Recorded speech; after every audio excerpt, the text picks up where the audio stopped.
Om.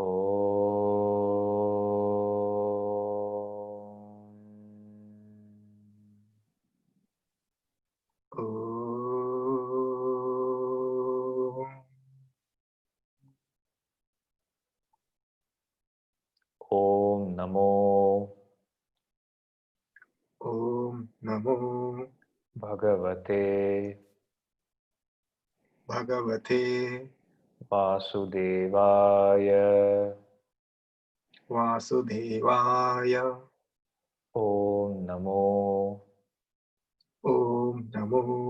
Bhagavate Vasudevaya.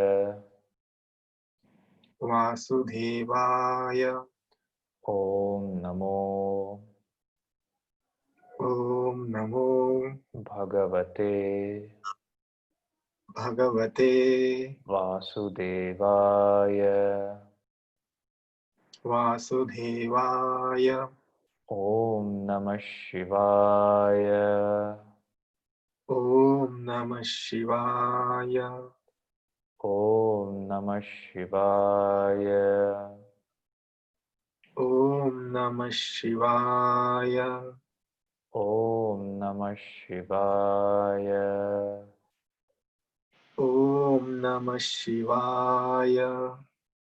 Guru Brahma, Guru Vishnu, Guru Devo, Maheshwaraha, Guru Sakshat, Parabrahma, Tasmai Shri, Gurave Namaha, Dhyana Moolam, Guror Murtihi, Puja Moolam, Guror Padam, Mantra Moolam, Guror Vakyam, Moksha Moolam, Guru Kripa,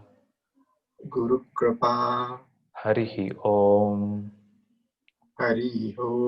Shri Gurubhyo Namaha, Harihi Om.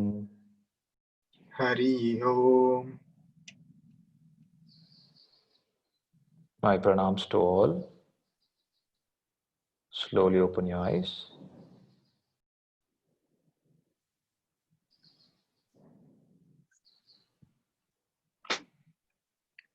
Vivek, have we started the recording? Yeah, it's going. Oh, it's going on. Okay, good. Okay, so another session of the Atma Darshana decoding the Gita. Let's hear from you. What is if there's been any progress, any more questions, clarifications, any clarity? It's observed that only I keep speaking in all the sessions. So it'll be nice to hear what impact these teachings are having, so that we can then look at the direction. See, all these sessions pretty much don't have preparation as such. Based on what you say, based on what you ask, it will take that direction. So any insights, any clarifications, clarity?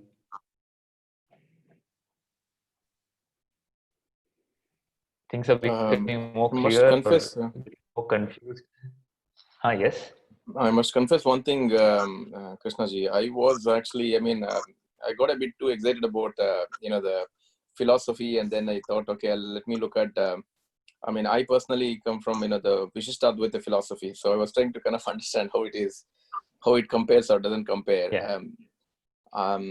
Long story short, I think I felt Advaita philosophy was simpler to understand because the other one I kind of tried hard, but that wasn't a thinking actually. So I was doing it. I don't know why, but I was just doing it. But and then I realized, a number of things that you were teaching. So it all makes absolute sense.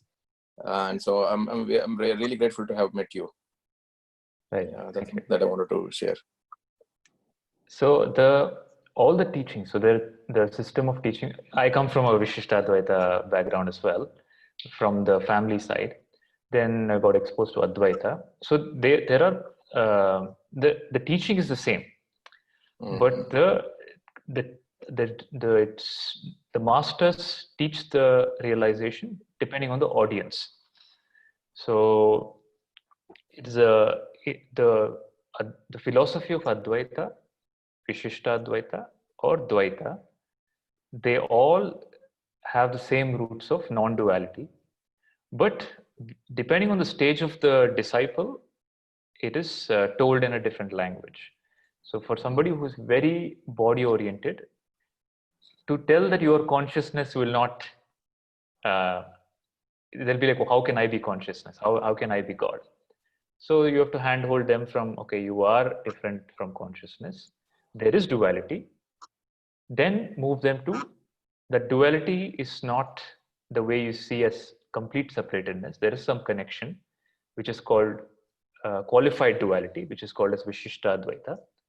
Then take them to a stage of, okay, there is no such thing as duality. There is non-duality. So the systems are there for different class of seekers. And the one thing I also realized is, and I think no matter how much you read the material that's available, but as you said before, I mean, that then it struck to me that, unless you have somebody teach you, and then, in a proper way, that's really, I think that's much more impactful, and there's nothing you can compare with that. Right. That kind of a teaching that you have provided. So yeah, there's plenty of material that's out there. Yeah. But nothing will make sense if you not have somebody to kind of explain that properly. Correct. Yeah. And once you go through the non-dual teaching, any text you take up, you will understand the meaning now. Without having to know. See, I myself didn't know Bhagavad Gita at all. I spent a couple of months with my master. Then he told me, start teaching. Start teaching what? Start teaching Bhagavad Gita. I have never touched the book in my life. And then, but once you know the non-dual, once you have the non-dual experience, any book you open, you will connect with the one who's speaking. So now after the session, if you open any text, Vishishta Advaita, Dvaita, Advaita, you'll be able to get the right interpretation. Very nice. So Pallaviji, what is the insight or understandings? Well, not now, but from long time ago, maybe from last 15, 20 years, I have been reading both this Vishishta Advaita and all that, whatever article, whatever books, everything, and finally get confused, again get back, again, I've been doing this cycle of things for a very long time. So that's when I told you I read that book, Viveka Chudamani and all that. Right. So there were so many doubts. Yeah, many things got definitely cleared with your teachings a lot. And I also wanted to know whatever things that I'm applying in my everyday life, is that correct or not correct? I had few clarification as well. Definitely with your teachings and with your advice and other things, I understand that the way what that I am doing is in the right path, but it's even more filtered now, even more I have that clarity that, okay, yes, this is perfect. I don't even have to doubt about, that doubt thing is gone. Very Now nice. it's even more focused. Very So, nice. so that is really, really big improvement in my approach, I would say. So it's even more, the path is clear, and I confidently go forward with whatever I'm doing. So yeah, that is what I'm trying to apply it to the everyday life. That's what I'm doing now. Right. So I'm Very also nice. trying to concentrate on my breathing. So, Okay. because in one of the Art of Living sessions conducted by Shri Ravi Shankar, their followers, they had more stressed on the breathing. So you can, to connect your body with Atma, breathing is one way that you can link. It's easier way, they had told during that Sudarshan Kriya session. Right. I had never followed that, but after you started with your sessions, I'm trying to do it, not all the time, but yeah, as and when I remember, I keep doing that. Okay, like that.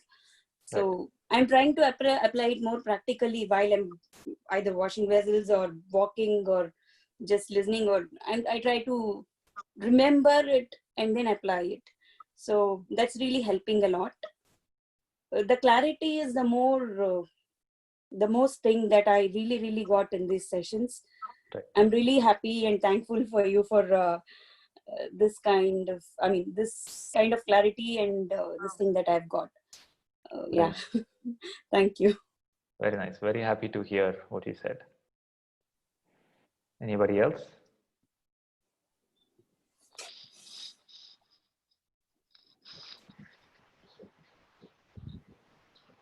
Any other insights, understandings? Vivek? Earlier I was confused and dysfunctional. Now I'm just confused but functional. So what is the confusion about? What more clarity is required?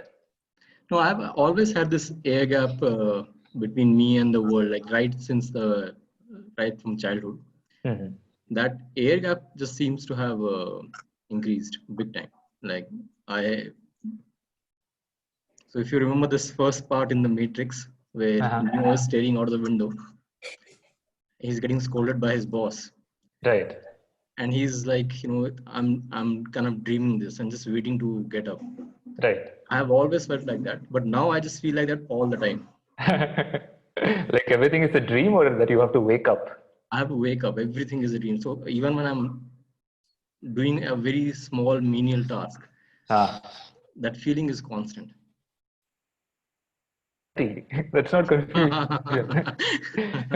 You're very clear that this is a dream and I have to wake up. Yeah, no, that's like, I'm there all the time. That's very good. That's very good. Yeah, that's clarity. The clarity that this is a dream and you have to wake up. Yeah.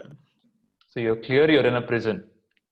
I know, absolutely. Like it's just the impatience of when will this end? When do I get up? Okay. We'll look at that. Okay. We'll see if there is somebody to get up in the first place. Yeah. So Jyoti ji has joined. So Mamata, any insights, more confusion or more clarity?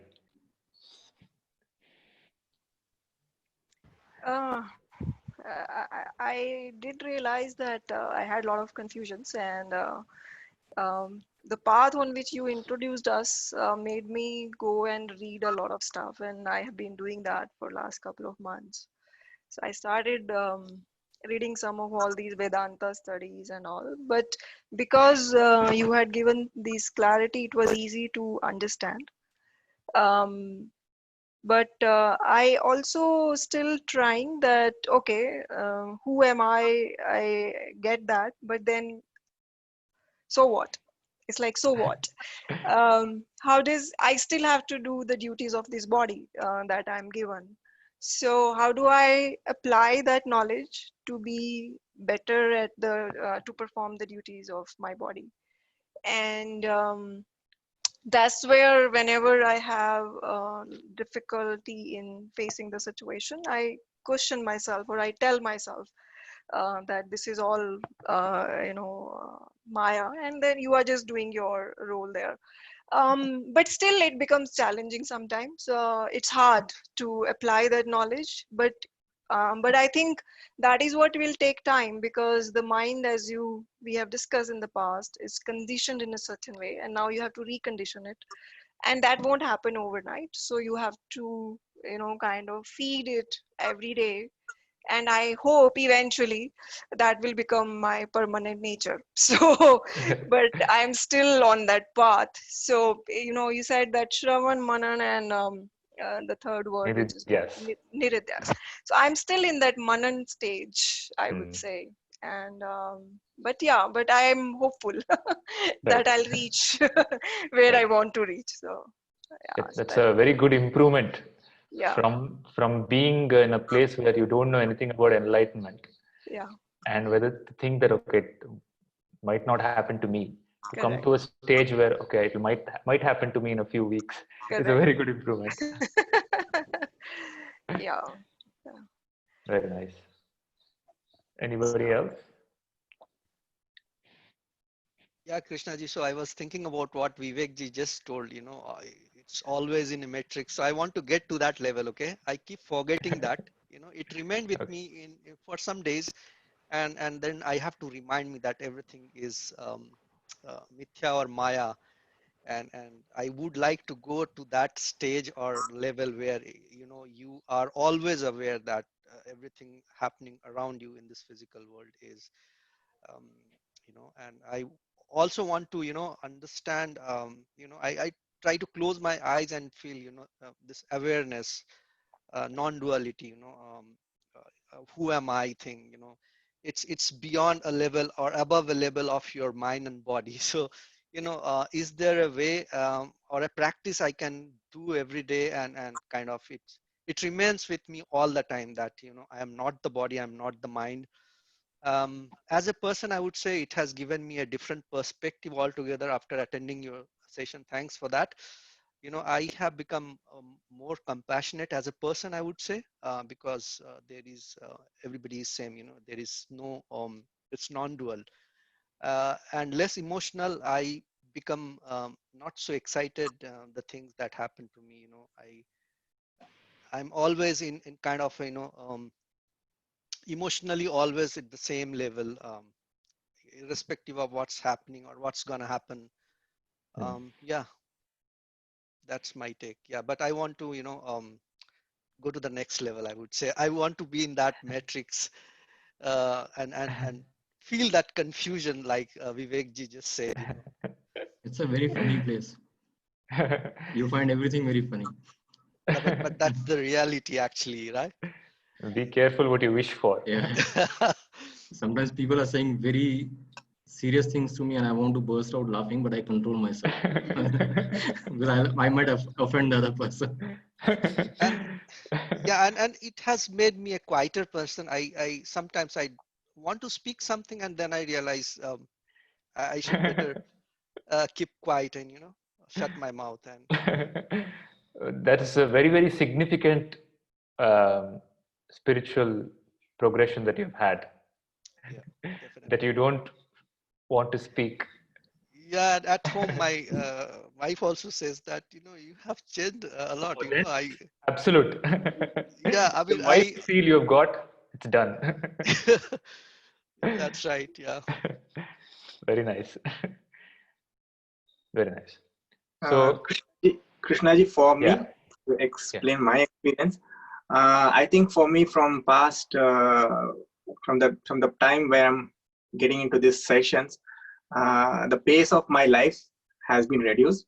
So previously I was busy with a lot of other things which is unnecessary, but now I'm practicing this meditation and all these teachings. So I feel a bit light, in the sense I feel I have more time and I'm Mhm. doing it very calm and composed manner. But in other way, I have different confusions, in the sense a lot of things I'm getting into pressure on myself, because as we say, we need to control ourselves and we need to control our like mind and body. When I get into social media or any other news, it's all about nuisance, and I feel, okay, why should I care?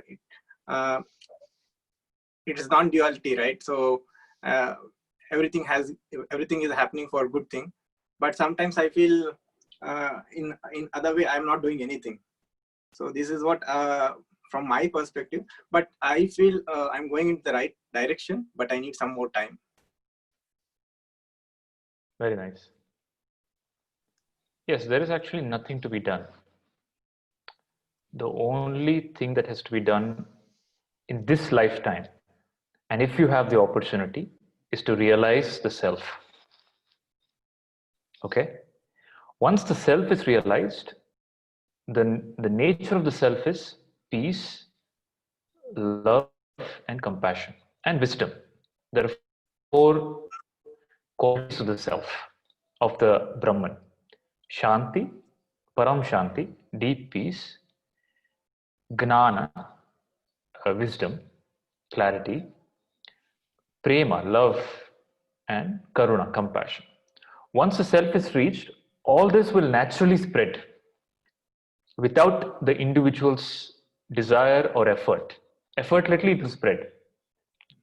If it is not reached and you're struggling to spread it, then it's artificial.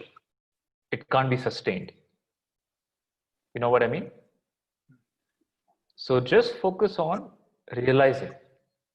Whatever is supposed to happen after realization, infinitely, effortlessly, and joyfully it will happen on its own. So actually, so what he said is true. There is nothing to be done. The only thing that you have to do is know yourself. Merge back into Brahman. Okay? Anybody else? I would say about my experience after starting the session. I changed a lot. I would say I cannot say this is the improvement in me, but personally inside I changed a lot. So on the note of change, 1 second. Pradeepji, did you get the seal of your wife? Sorry? Did you get a seal of your wife for whatever you said? Does she also agree that you have changed and you've become peaceful and all that? No. No. No. No, then you have to work. Yes. No, sometimes he says I'm not talking to her much. I need to because I'll be involved in other things like these things and all. So she wants me to give attention to her. Okay. Okay. Yes, Meenakshi. So when I'm doing any work, anything, cleaning, anything, I used to have numerous thoughts. So I gave up all the thoughts. So my thoughts are going in a right direction, I would say.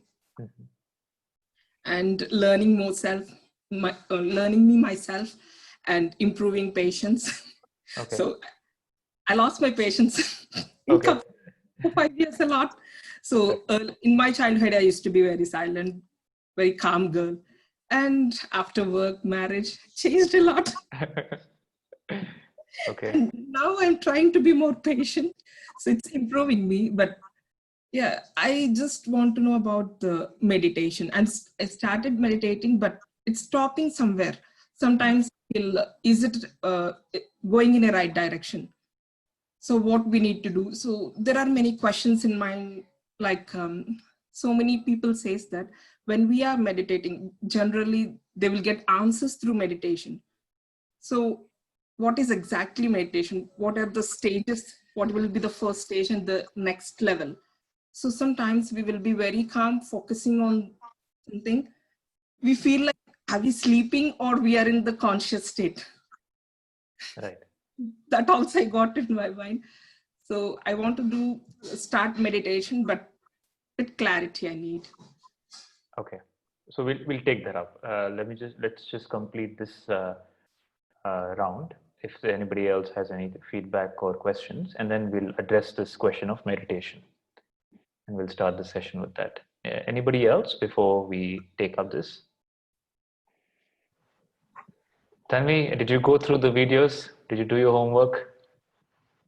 Yeah, I went through the videos and the recordings, I mean, for the last class, which I had missed, and it was good. Like, overall, the feedback would be very, I won't say enlightening, but I'm probably more aware of the things, and when someone says Gita, or it was a universe untapped for me, or it was something which is known but you are not completely sure of what it is, and then the less you know and the more you speak, you just get engulfed into it, and that somehow sparked interest in me on knowing what exactly it is. I won't say I have reached there where I know everything, but then at least I'm aware of what it encompasses and what is required to get there, or how it can change your life. So I'm not completely there, I'll say, but then I can see some changes in my life where I can, the way I react to things, or the way when something happens and then my reactions have not stopped, but I can say I'm able to control my reactions more or less. Like I can understand where the impact is needed, where it is not needed. So I think that was all helpful throughout the session. Very nice. Yeah. So what does Jyoti ji have to say? Jyoti ji, do you see any changes in Tanvi? It doesn't stay with me, so she like won't know any of it. Okay.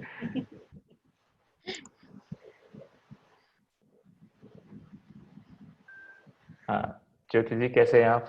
Yes, fine, sir. Thank you. Are you able to get me? Yes, we're able to hear you. Yeah. Okay, so anybody else? Supriya?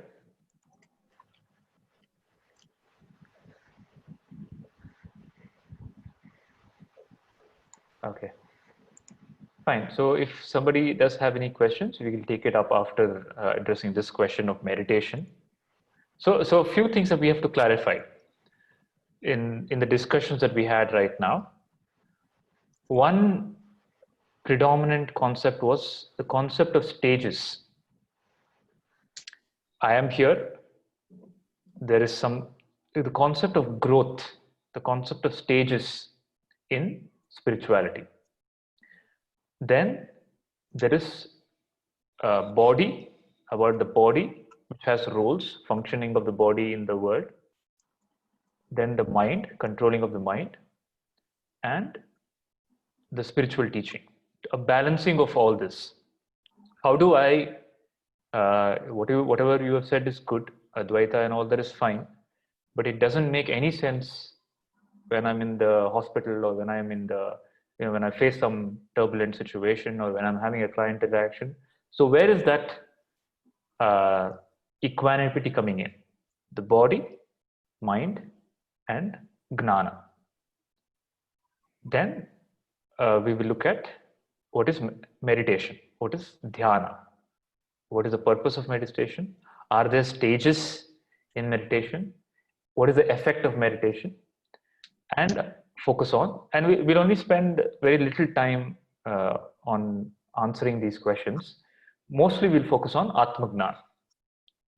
Okay, because all these topics are a matter of getting clarity and dropping.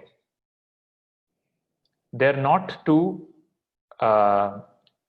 start a journey in, meaning understand meditation, understand its limitations, drop it.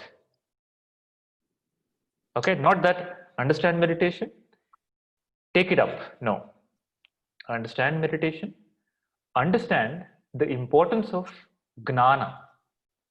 So there's Dhyana and then there's Jnana. Okay, so what liberates, Dhyana or Jnana? Jnana.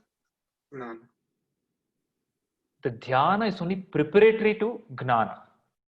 Meditation is a preparatory practice because your mind is jumping around too much, to make it sit so that you can receive the Jnana. Meditation doesn't result in enlightenment, in Atma Jnana. Atma Jnana results in Atma Jnana. Okay? Meditation is a preparation for Atma Jnana, that's all. Because you have so many, as you said, programs, it is a silencing process. And the silencing doesn't solve the problem. So the classical example is given in the story. There was a very great yogi a very long time ago.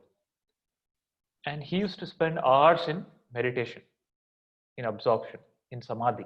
The word is called, the height, the peak that you reach in meditation is called samadhi, wherein you're completely absorbed, the mind is silent, and you forget about the external world. You forget about the bodily needs like hunger and other bodily functions, and just absorbed in meditation. It's called samadhi. So the yogi went into samadhi. Before going into the meditation, he asked his disciple, please get me some water. And he closed his eyes, went into samadhi. And he was in his cave, and there was a flood. The river flooded, and the cave got covered with stone and wood and other things. After many days, almost a week, they dug it out. They were able to dig it out and bring him out. He's still in samadhi, and they woke him up. He's been there for 1 week, absorbed in samadhi. Okay, such a great feat. They wake him up, and the moment he wakes up, he sees his disciple. He shouts at him angrily, "Where is my glass of water? I asked you a long time ago, where is my glass of water?" So what has happened is, the mind is shut down, but once it comes back to the world, it is not at all transformed. Do you understand? In meditation, people go into meditation. They say, I meditated for 10 hours, 20 hours, 24 hours, 1 week. Okay, what is the change in the mind? You come back with the same mind. So meditation is like spring. You press the spring, and the spring, compresses. But you take off the hand, again it springs back. So mind is like that. In meditation, you're just compressing it. You're just silencing it. But the root of the mind is not inquired into or destroyed. That's why it's called manolaya. It's the suppression of the mind. Atma Jnana is the destruction of the mind. Okay, where the mind cannot spring back because it doesn't exist. So meditation is for whom?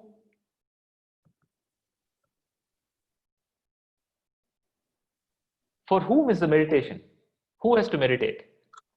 Who has a mind? Who has a mind? So who has the mind?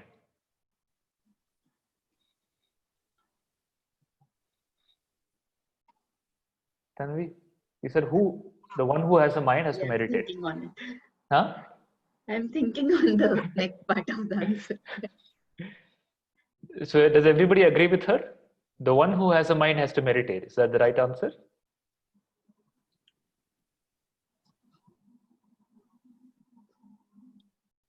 So if you meditate, it's like being in the matrix and meditating in the matrix about being out. Does it do any good? Within the matrix, you feel very peaceful. I meditated for 10 hours, no thought. Then again, you open your eyes, again you're back. Okay, this is dhyana. So I'm not being partial to gnana or I'm going to glorify meditation also, but I'm setting the foundation first. Please understand, dhyana is it's a prescription, it's a preliminary step for Atma Jnana. It has nothing to do with Atma Jnana. It has a lot to do with handling the mind in a certain way. Okay, equivalent to exercise. Exercise has nothing to do with Atma Jnana, but it is required for a healthy body. Okay, in the same way, if you want to avoid certain mental diseases, meditation is good, but as a preliminary practice. But once Atma Jnana is received, the mind itself is dropped. Then who is going to meditate? Okay, so let us take it up now. Let us do it now. we'll do one practice and then understand more about dhyana and then go to Atmagna.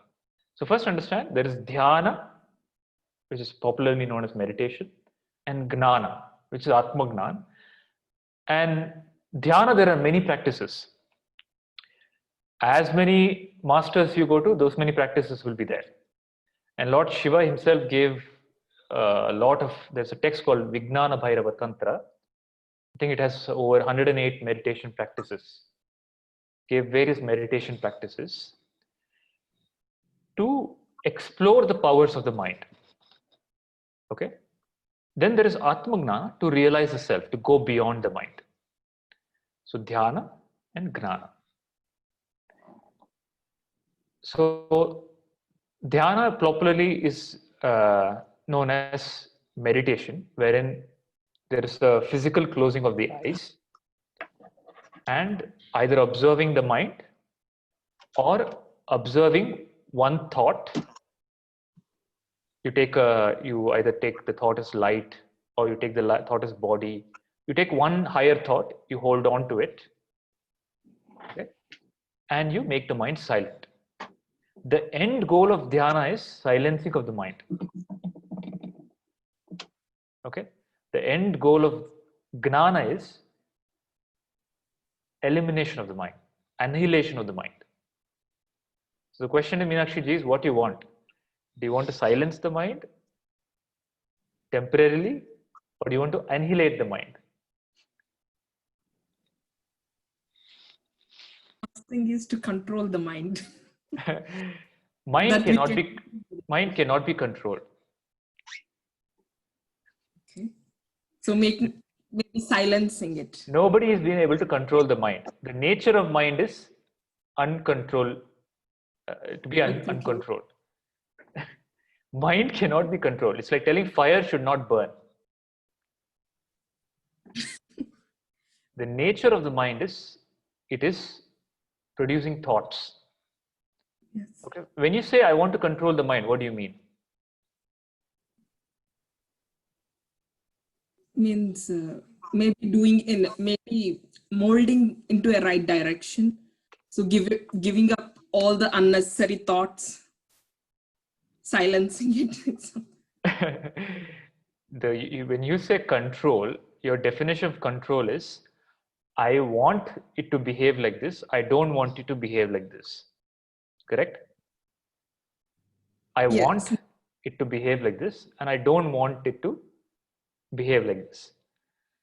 Does anything in the world come under that category? Can you control anything in the world? No. You now know, you have children, you have a husband. Do you think you can make them do what you want them to do? No, that's not. It's not in our hands. Yes. So, whose hand? Who is our? Who is this our? Nothing.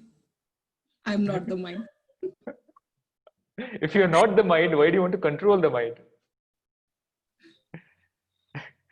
Still, I'm not in that state. Right now, you said you are not the mind. I'm trying to. Okay. So, make up your mind. The mind. We are still in that confusion. We are just saying ourselves, I'm not the mind, I'm not the doership. But it still happens. We still have that feeling sometimes. And then again, once it's done, okay, no. Wait. First, you tell me, who is the we? Are you including Vivek, Shashanti Bhushan, Biplav, and everybody? No. Who is that we? Sorry. I'm unable to including me.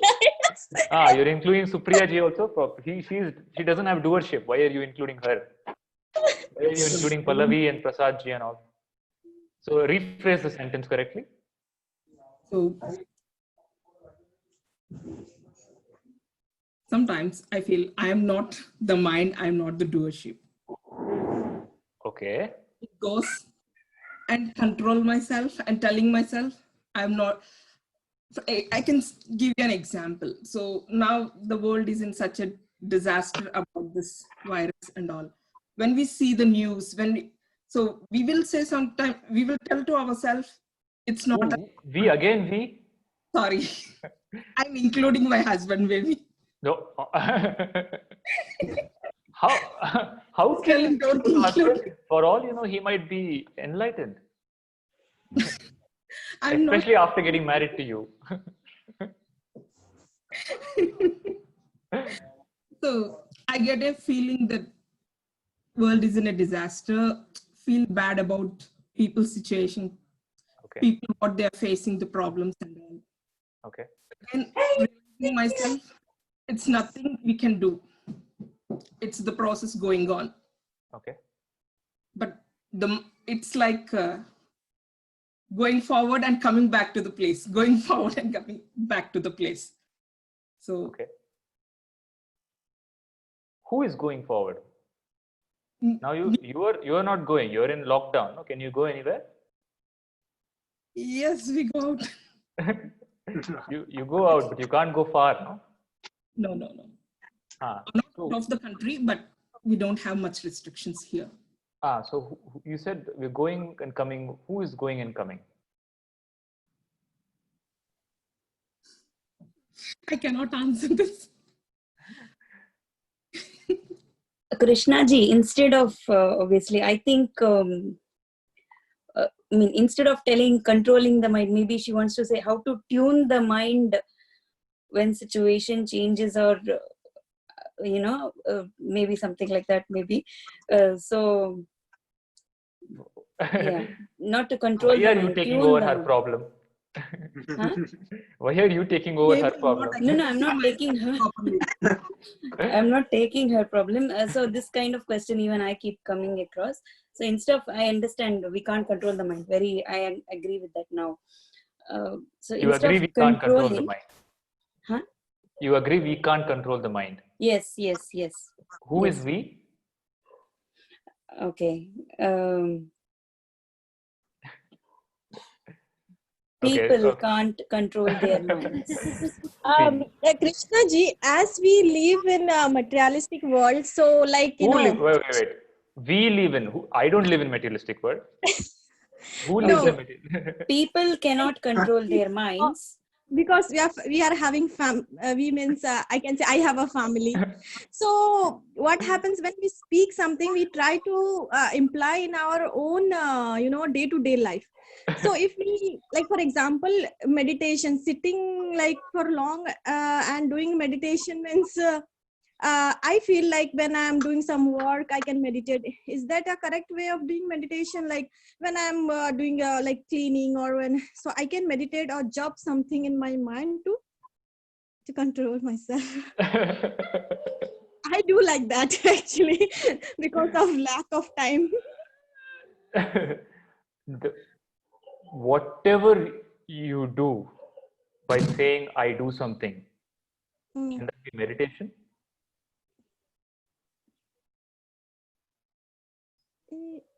I didn't get you. Like you're saying. तो आपने बोला कि you said जब मैं कुछ काम करती हूँ, when I do some work, and I do it as meditation. Yeah. See, everything becomes to control my mind. So what I do, like for example, I have taken some Guru mantra. So I try to jump that like inside, and I do my all other stuff. So it is also kind yes, of that is meditation. So jap mein what happens is your mind has thousands of thoughts. You're bringing it to one thought, which is thought of the name of God or Guru. You're doing your work. So that definitely qualifies to be, that is what is called japa dhyana, or japa, wherein thousands of thoughts you're reducing to one thought. Okay, so ultimately to even drop that one thought and become silent. What I'm trying to say is, see, the mind cannot be controlled because it doesn't exist. The mind. How we will still. No, I will listen. Now I'll explain about that, and we will observe that and inquire into that. So it's a process of inquiry. we will inquire into it. The mind is called as man. Mind is nothing but, what you say mind is just a bundle of thought. Do you say mind when you're in deep sleep? Where is your mind in deep sleep?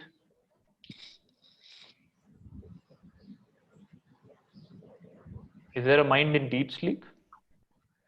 No, like we don't know. We don't know. If there was a mind, when you're in deep sleep, are you able to hear me? Is the line good? Yeah. Hello? Yes. Yeah, we can hear you. I can Okay. hear you, but in between it breaks. It's breaking. Yeah, sometimes. Are you able to hear me now? Is it clear now? Yeah. Yeah, Okay. we can hear you, but only sometime, like once in a while, it will drop. Otherwise, it is clear. Yeah. Okay, fine. See, the teaching of the Gita, the Gita starts off by saying, the discussion starts with Arjuna, where Sri Krishna is he starts the teaching with Sankhya Yoga, where he pretty clearly outlines that the mind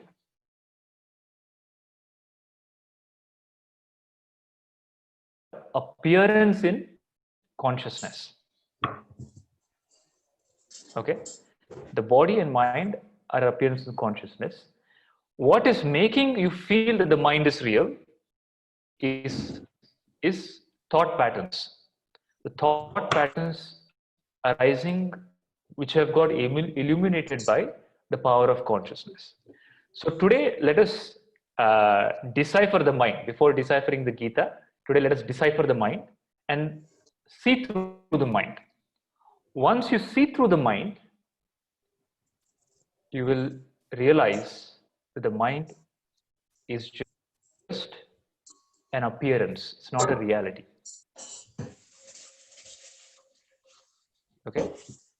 In that sense, it cannot be controlled. From the point of view of the highest wisdom, Atma Gnan, mind doesn't exist. That is why in Advaita, there are no practices. All the practices come from different systems of spirituality. Wherein you do this and do this, do sadhana and all this. Wherein they're starting with the understanding that the body and mind is real and it has to be tuned. Okay? The foundation itself it's different. It's saying that I'm taking for granted the body and mind is real and it can be tweaked.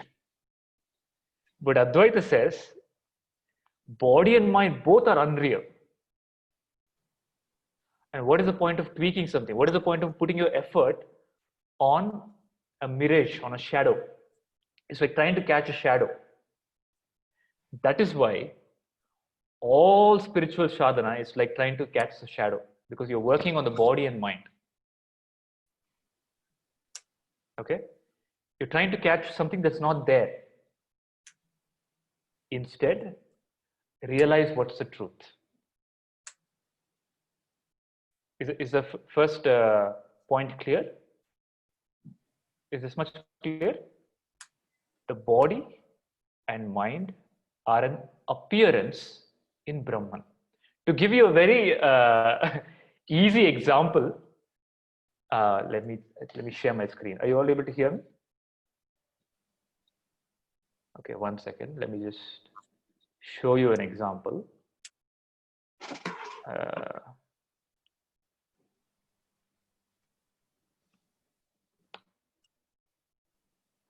second.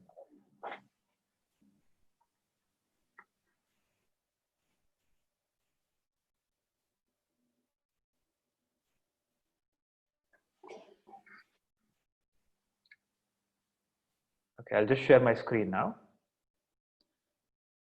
Vivek, it says can you enable me sharing screen? Yeah.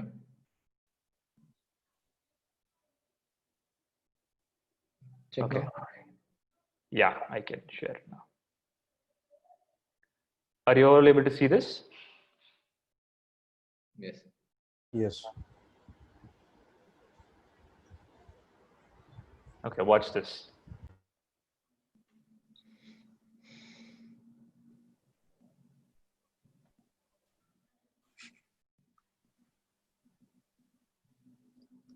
Were you able to see it? Yes.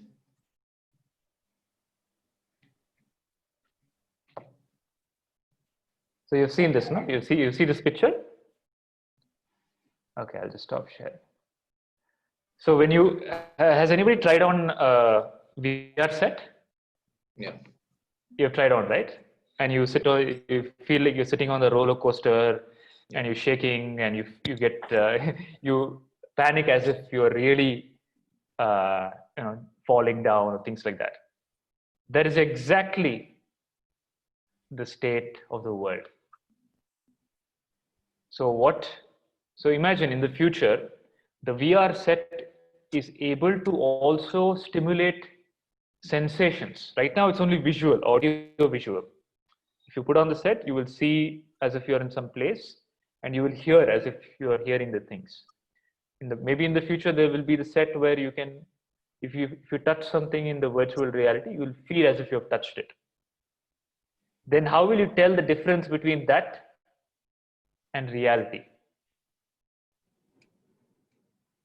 Right? Do you understand the question? Now, that has already happened. That advanced technology happened a long time ago, and that advanced technology is called the body and the mind. The body and the mind is like the VR headset. Consciousness takes on, as in assumes the body and the mind. Then there's a virtual world that is seen. Okay. If you're wearing the headset, if you look down, you will see virtual hands. Have you seen that? And you will see virtual people. That virtual world is called, and when you're able to take it off, that's why you say it's virtual, because you're able to disconnect from it. The virtual world is called, you're very clear, that is Maya. Okay. Very similarly, this world is also very similar to that. It's a virtual reality. The only difference is you're able to feel sensation and you're not able to take it off. In Dhyana, you're able to take it off. What is Dhyana? Dhyana is taking off the VR headset. Not a physical one. You're able to take it off for some time. But in Gnana, you take off or don't take off. You're able to know that this is unreal. That's the difference. You understood? Is the difference clear? Dhyana is, first thing is to know that this is a virtual reality, projected reality. There is a way to see it, shut down the projection for some time. That is called Dhyana. That by default happens in your deep sleep. So deep sleep is effortless, natural Dhyana. It happens for around 20 to 30 minutes. If you're able to recreate it in the waking state, it is called meditation. So meditation is nothing but deep sleep with awareness. In deep sleep, the world disappears, the body disappears, but you're unaware. In meditation, the world disappears, the body disappears, but you're aware. Meditation is conscious deep sleep. Deep sleep is unconscious meditation. Is the distinction clear? So it is not a stage that you have not experienced. Please understand. Don't think that it's somebody goes to some alternate state of mind. It will take me years. Nothing. It is a very ordinary thing that has already happened to you and happens to you every day in deep sleep. In deep sleep, the headset is removed. No more reality is seen. No sense perception happens. No object is perceived. No thought is seen. No body is experienced. No world is seen. correct? In your own deep sleep. But you're unconscious, meaning you're not able to appreciate it. When you wake up, you know, okay, I had a deep sleep where there was no body, no mind, it was just nothing. You just say it was nothing. To be able to go to that nothing state and be aware when you're awake is called meditation. And to get established in that permanently without return is called Atma Jnana. If you're going and coming unconsciously, it's deep sleep. If you're going and coming consciously, it's meditation. If you go and don't come back, it is Atma Jnana. Clear? Tanvi, is it clear? What is meditation? Yes, it's clear. Yeah. It is exactly like deep sleep. No mind, no body, no world. But you're aware. In deep sleep, no mind, no body, but you're unaware. That's the only difference. In Atma Jnana, no mind, no body, but there is Jnana that I am of who I am. In meditation, if you get the Jnana of who I am, then that is Atma Jnana itself. How to practice that Atma Jnana, the one that you're telling now?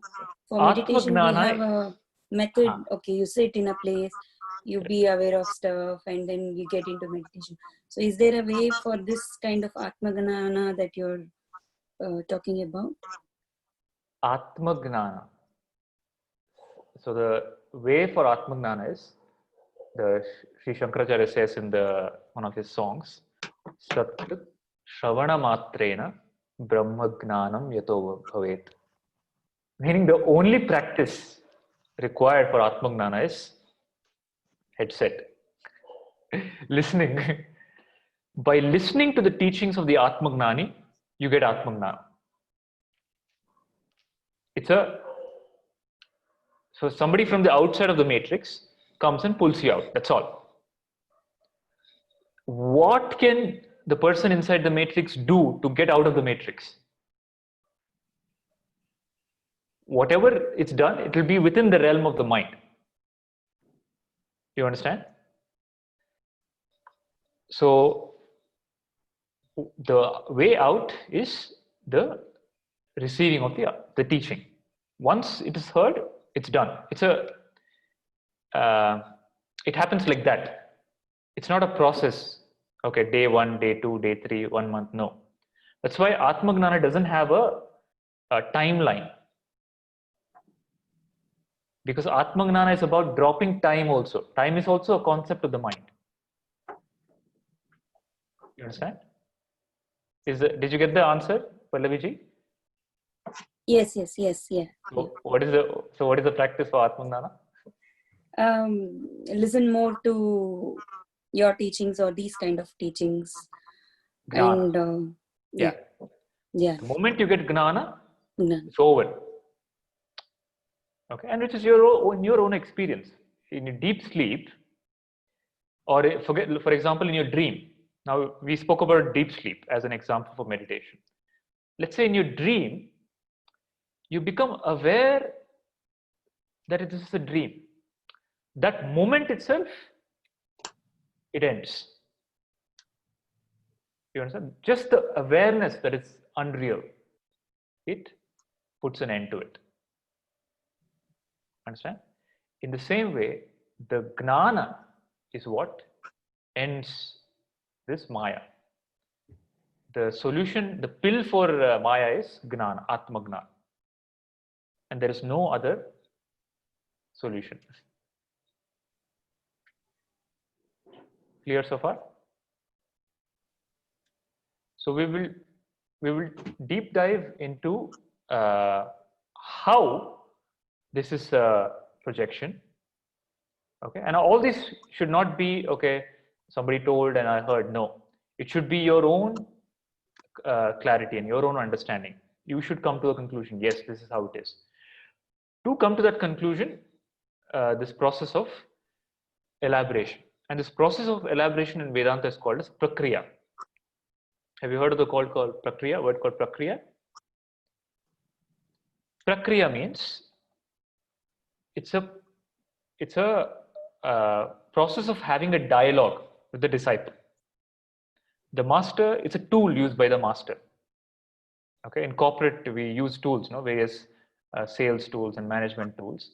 So it's a tool to arrive and to dismantle this mind and concepts in the mind, layer by layer.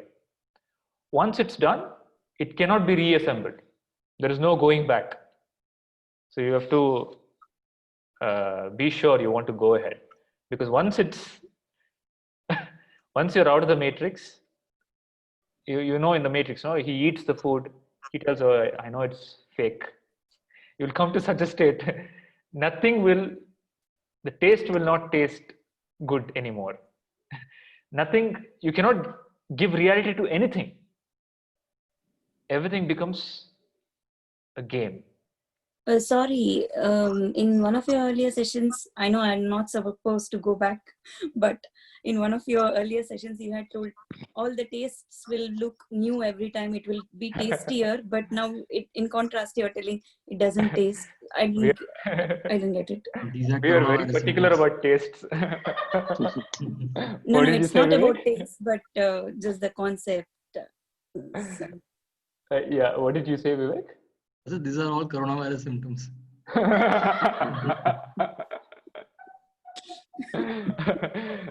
So, good question. In the previous session, I had told that after enlightenment, everything will taste better because the mind is not interfering. Meaning, any experience you're having for the first time. Your mind is not interfering. That is a stage of innocence. Like a child, you experience whatever the body experiences, like a child, first time. That is innocence. Atma Jnana it's beyond innocence, it's awareness. Okay, so what is the difference between a child and Atma Jnani? Almost the same, but the child is unaware of its true nature. So when the Atma Jnani eats, yes, the taste is as if it's the first time, but the Atma Jnani is aware that the taste is not coming from the object, but from the Atma, from the self. Meaning, sorry, the joy that is coming because of tasting it is not coming from the object, but from the self. For the child, it enjoys the ice cream for the first time and it says, wow, but it gets addicted to it. It needs the object again and again. The Atma Jnani knows that it didn't come from the object. The ananda I felt because of eating that didn't come from the object. It came from my nature. So there's no more clinging to the object. In that sense, that object there is no reality to that object. It is unreal. But the happiness that came out from my true nature, not from the object. Is that clear? Yes, the taste, both are true. It will taste better is true. It will not taste anything also is true. It will taste better because the mind is not interfering. It will not taste because it is not real. Because the person knows this is a dream. This is as much that can be explained in words. Okay? We'll do a small practice and dive into the prakriya of understanding how the mind and the body is unreal and how Brahman alone is real. Shall we start? Krishnaji, one small question. Yeah. The meditation, something, it stops everything. But Gautam Buddha is enlightened through the meditation. Is that true? So Gautam Buddha is enlightened through the meditation? Is that true? Is that true? No. Gautam Buddha did a lot of meditation. Okay? he definitely did a lot of meditation, but the enlightenment didn't happen because of the meditation. The enlightenment happened when he dropped meditation. The enlightened Siddhartha was so passionate about enlightenment that he wanted to achieve it. So he did for 6 years. He went through various masters and did all sorts of practices, extreme hardcore practices and hardcore practice to get enlightenment. There came a point when finally he was not able to move because he had put the body through so much struggle that it was not able to cross even a small stream. And he dropped everything. That something, some internal insight he got at that moment, that how am I'm not able to cross the stream. How will I cross over Maya? So he just dropped everything and relaxed. And that real relaxation he attained.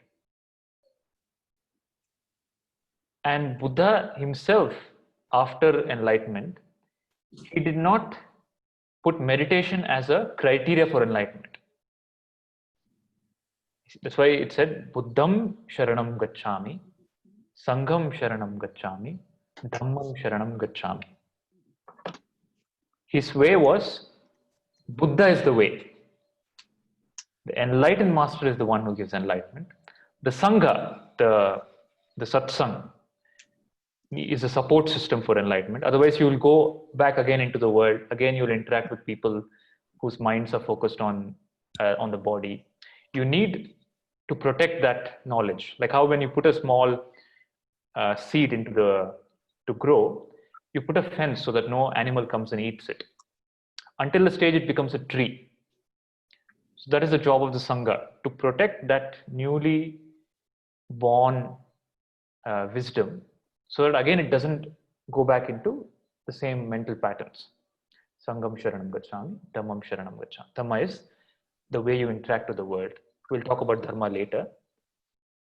But to answer the question, Buddha didn't get enlightened because of meditation. How did he get enlightened? And after Buddha got enlightened, there were 4 people who were practicing with him. It's called the first sermon that he gave, first teaching. He met them and they all saw that this person has changed, Siddhartha has changed. And they asked him, please teach us. And he gave the first teaching. And in half an hour, all those 4 became enlightened. And they didn't do meditation. What did they do? They listened to what he had to say. So enlightenment is not a direct result of enlightenment. Enlightenment is not a direct result of meditation. It is a result of Atma Jnana. That's why it said in the Upanishad, Tyage naikena amritatva manashuhu. You get the enlightenment not by doing anything, but by dropping. And ultimately, dhyana also has to be dropped. Buddha dropped dhyana, he dropped sadhana. He was holding on to sadhana, like very hardcore. I want to get enlightened, I'll do sadhana. The doership in sadhana, what he's holding on to is not meditation. The belief that I am the doer, he's holding on to. He dropped, I am the doer. In meditation, people who meditate say, I meditate. That itself is bondage. When you say, I am not the doer, what is the need for meditation? So what is the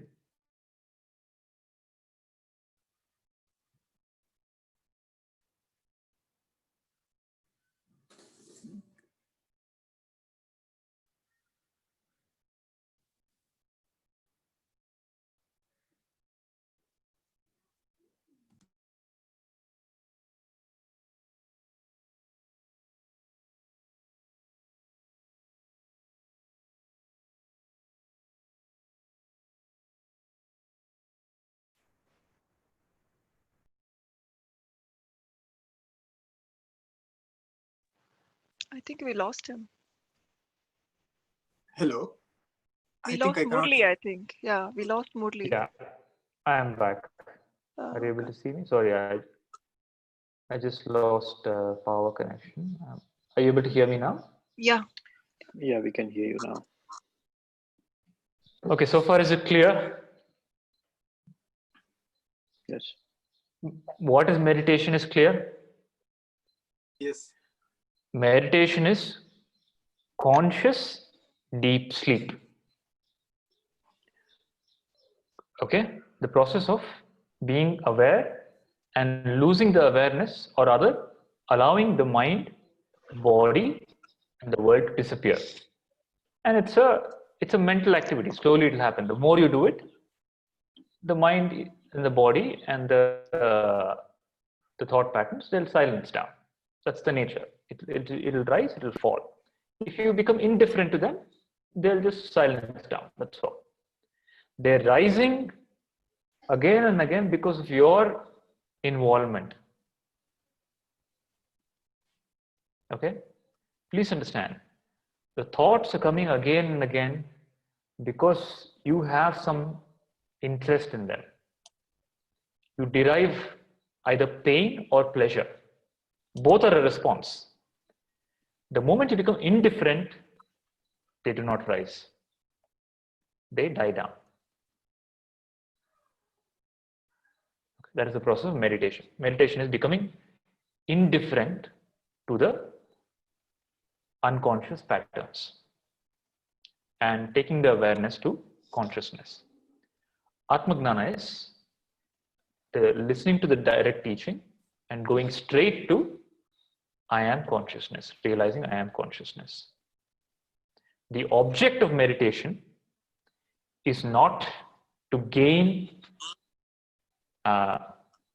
some powers or some abilities. It is to empty out the concepts, become more and more lighter, so that you receive Atma Jnana without any disturbance. Is this much clear?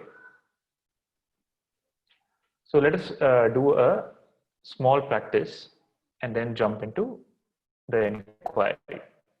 So all of you, for the practice,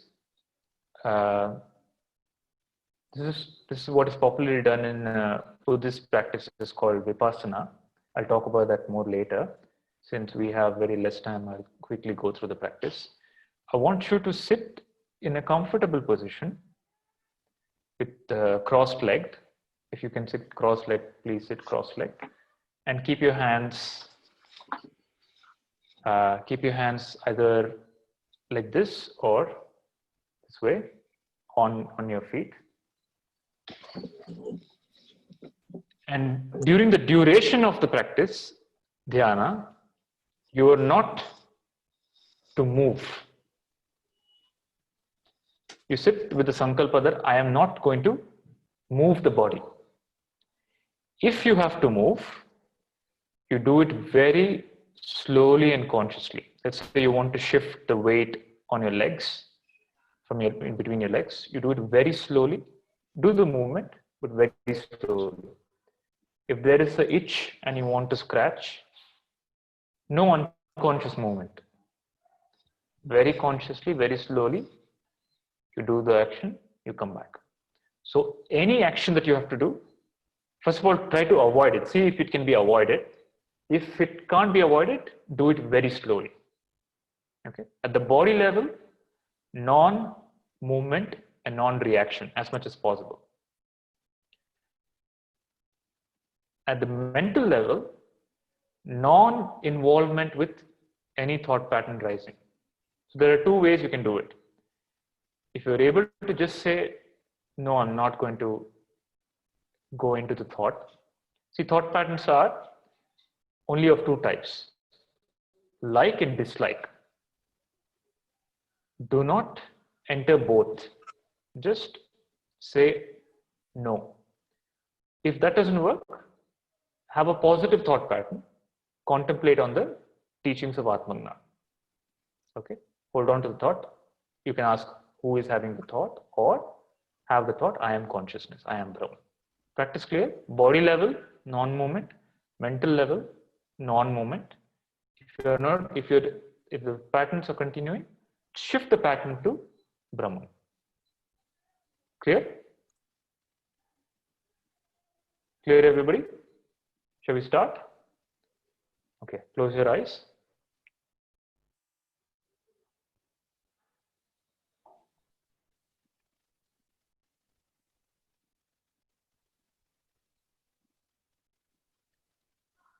Take the awareness to the center of the forehead. It's called the Ajna Chakra, the center of the forehead, and keep the attention and awareness there. Do not make any unconscious movement in the body. If you have to move, do it very slowly, consciously.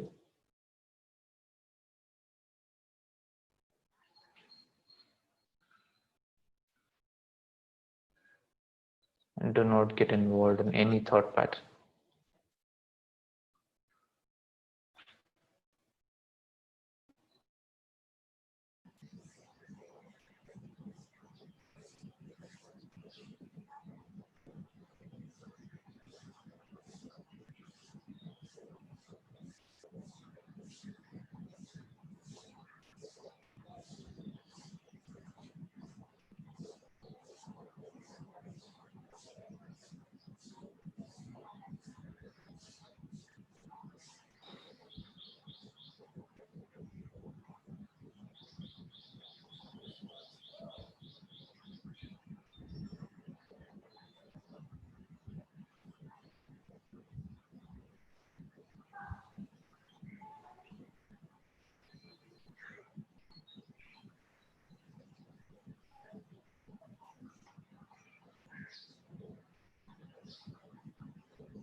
Harihi Om.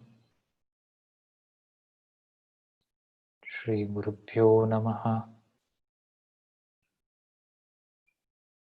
Harihi Om.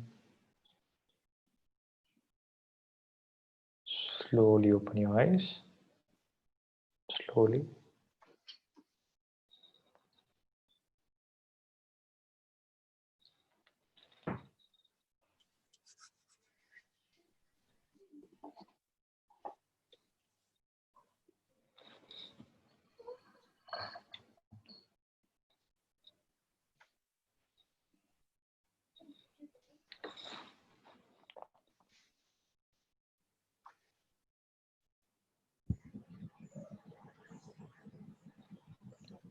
Prasaji, Pallavi is not there?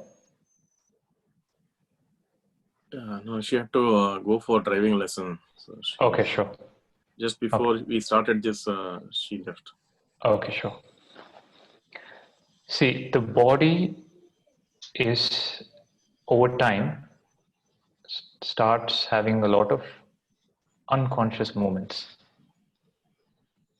unconscious reactions,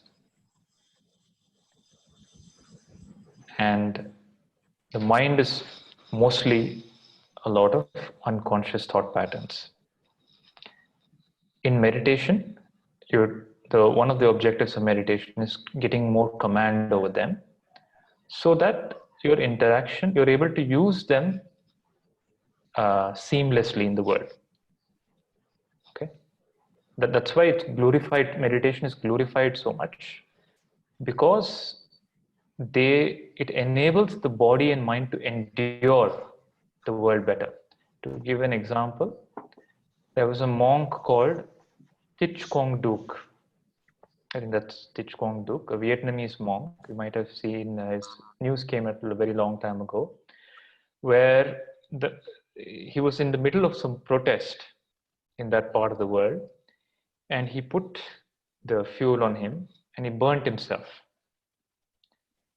And when the fire was burning down his entire body, not a single movement, no screaming, the body doesn't move even a little bit. This was photographed as well by an American photographer. So that is the level of state of meditation that he has attained, where the body is observed without reacting to the sensation. Same thing happened with Sri Ramana Maharshi.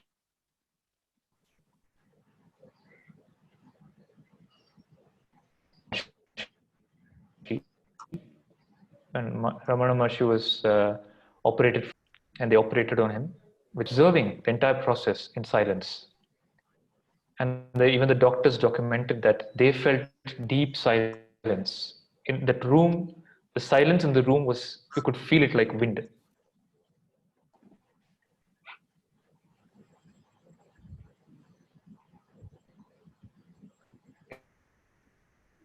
It just hit you.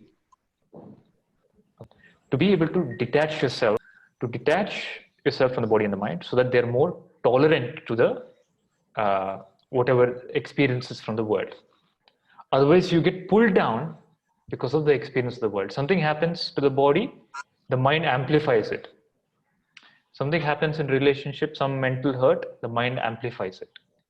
Can I observe whatever happens to the body, both pleasure and pain? Can I observe whatever happens to the mind, both praise and insult, loss and gain, without getting attached? How do I do that? Is a result of meditation. Can I drop the body and mind?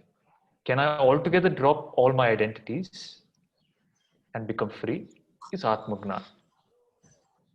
So both are important. Dhyana is important to get mastery over the body and mind. But what happens in Dhyana is you're still retaining that the body and mind is real.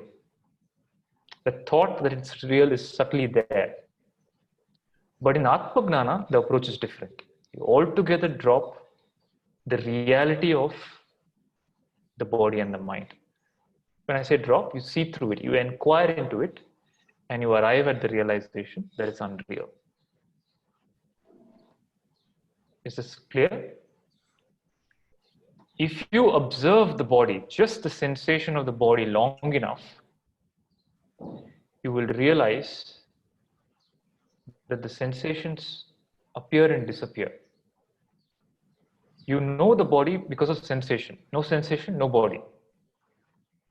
There will come a time in a waking state when the sensations stop.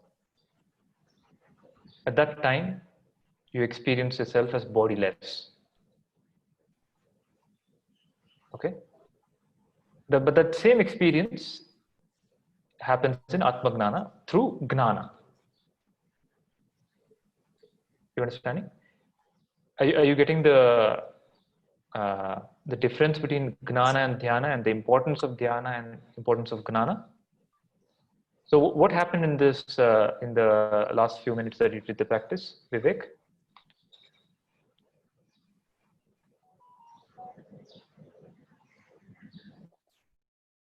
I was off. Like I could have continued if you wouldn't have interrupted. Okay. Was the mind, were you able to observe the silence of the mind, or the mind disturbed? Yeah, no, there were many thoughts, but as you said, don't engage with them. Don't do like or dislike. Correct. That's what I chose to do. And Okay. after one thought died down, another one came, and I just observed all those thoughts coming in sequence. Okay. Right. Prasadji? I think the mind was, I mean, when the body sensations, I mean, when you kind of, when you want to, when there is a itch, for example, or when you want to clear the throat, anything like that happens, the mind kind of focuses while it's kind of thought-free relatively before that. But because of the body sensation, the mind used to wander to that, and then be focused on that sensation for as long as the sensation died, basically. But otherwise, it was relatively calm. And I was more kind of and there were these sensational related thoughts. I was kind of trying to focus on the you know, the I'm not the body, I'm not the mind. You know, that saying, so to kind of help focus that way. Okay. See, Dhyana, one other aspect of Dhyana is, or rather to simply how to bring Dhyana into your life, bring meditation into your life is, whatever you do with awareness becomes a meditation. Any action you do with awareness, without unconscious actions, it becomes Dhyana. So, to give you a story of Buddha and Ananda were walking, and there was a mosquito on Buddha's cheek. So Buddha did like this. And immediately he stopped. He went back 3 steps, again did like that. Then Ananda asked, first time when you hit, the mosquito died. Why did you do it again? Buddha said, the first time I did it unconsciously. So I wanted to do it consciously. So any action that you do consciously becomes dhyana. And in any action, if you realize that I am not the one who's doing, I am not the doer, it is gnana. Nothing changes, externally nothing changes. If you do it unconsciously, it binds you, it is karma. If you do it consciously, it uplifts you, it is dhyana. If you drop the doership, it is gnana. So at any point of time, you have to evaluate where you are. Okay, am I doing it unconsciously, or am I doing it consciously? Who is doing? And each of them have their place. In each of them have their own impact. So have you heard this called saying called work is worship? work become worship when any work that you do it with awareness. That is why in Zen, in the philosophy of Zen, so Zen is nothing but dhyana. Zen means meditation. Dhyana went from India to China because of Bodhidharma. It was called as Chan in China. Then Dogen took it to Japan and it was called as Zen. In Zen, they make everything into dhyana. Even tea making, it is dhyana. Wearing the dress, they do it with grace and they do it slowly and consciously. It is dhyana. Walking, cooking, even the swordsmanship, they bring in Zen is where they brought dhyana into everything. Any activity you do with awareness, it becomes dhyana. Understand? Meenakshi ji understood? So one very, very ancient practice of dhyana is doing namaste. We all done it? Most of the time, it's done unconsciously. Have you seen people go into temple? If you observe people in temple, the namaste is so unconscious. Okay, see some elder, unconscious. It's a mechanical thing. Okay, I have to do. But the process of namaste is like this. Follow me slowly. Hold your hands like this. So in the action there is the Atma Jnana embedded. So one hand represents the other, the Shakti, the world. One hand represents consciousness. So the idea of namaste is there is nothing apart from consciousness. The world, whatever is seen and unseen, both are one. I and you are one. So the way it's done is, it's a practice.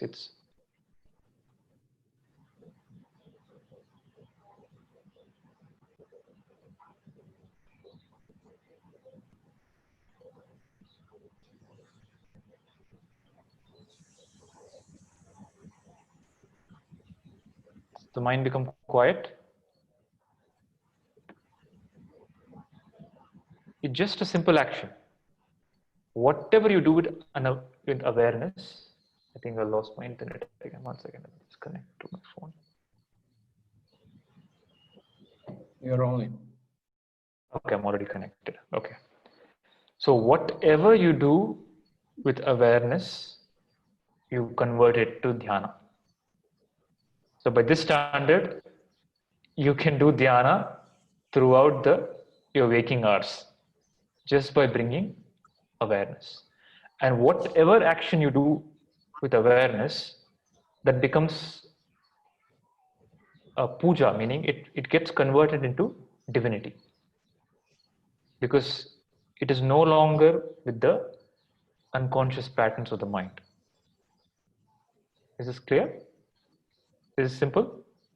Simplest way to do dhyana is just bring awareness to whatever action you're doing. If you're sitting, observe and do not make any unconscious movements. If you're doing your work, do not make any unconscious movements. Initially, doing it little slowly helps.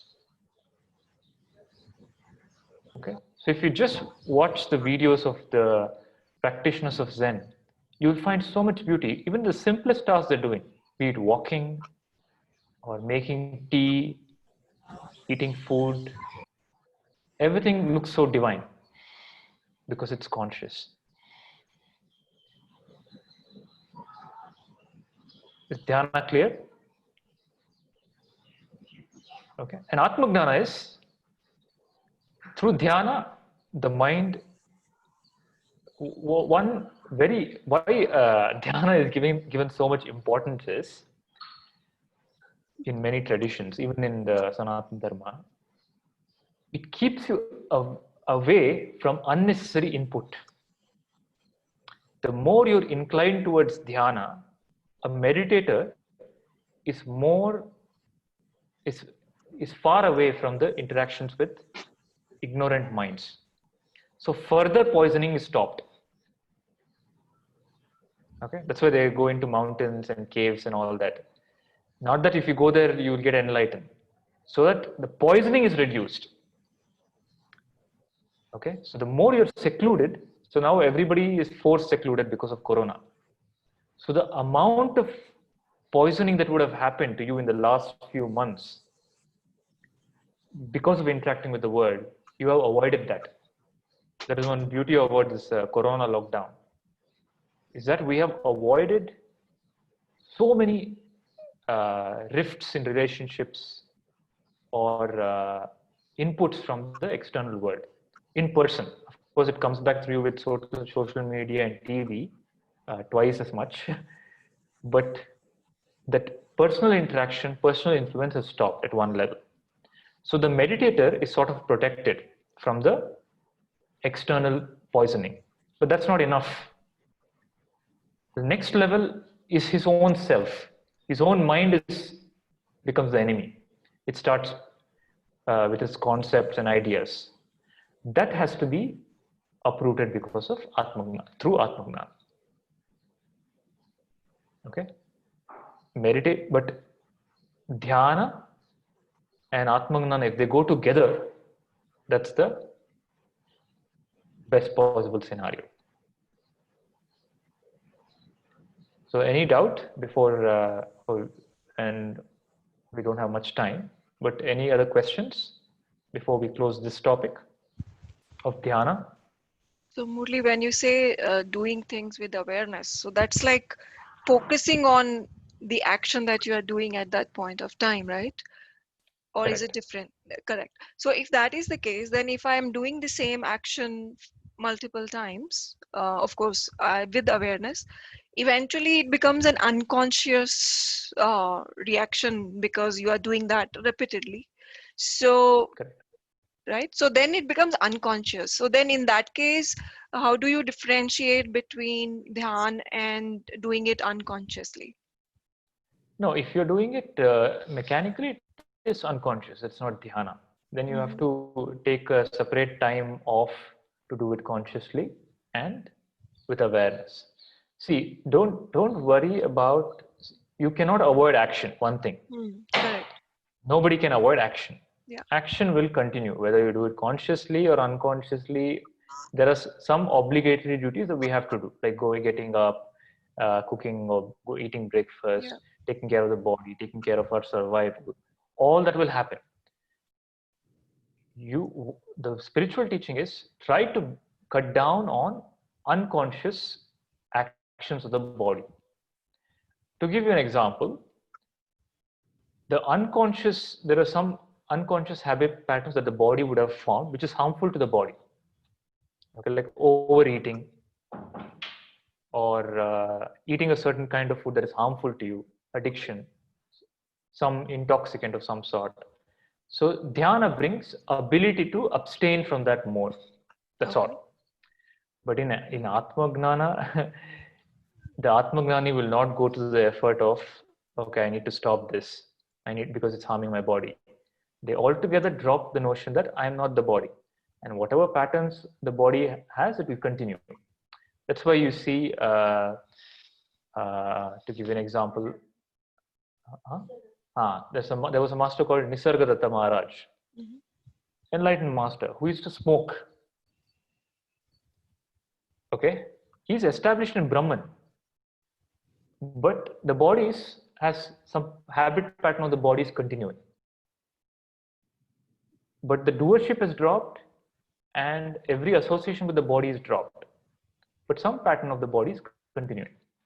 So the clarification given here is enlightenment happens in two ways.